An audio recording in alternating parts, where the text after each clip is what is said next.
Good morning everyone! Magandang umaga, maupay nga adlaw. Nung Sunday morning nga, mula Corumbara hanggang Warrialok, naisipan namin puntahan yung sikat na pie na tinanghal na pinakamasarap na pie sa buong Australia. So dito ngayon matatagpuan sa Warrialok Bakery.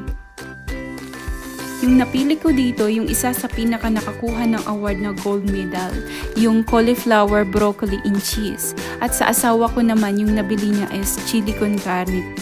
At dahil Sunday nga, kunti lang talaga yung tao na nandito. Sa lahat ng pie na natikman ko, ito yung pinakatama lang, hindi nakakaumay kainin. Sobrang sarap lang talaga nito.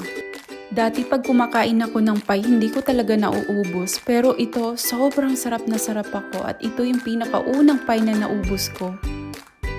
At tinikman nga din namin tong orange and poppy seed cake. At masarap din talaga yung tamis na nanggagaling sa orange. Sabi ko nga dito sa asawa ko, pagkatapos namin sa tita niya, bumalik kami at bumili kami ng pie para sa sunod na araw at kainin namin ulit. O diba, hindi naman talaga halata na nagustuhan ko talaga sila at gusto ko pa talaga magbaon pa uwi.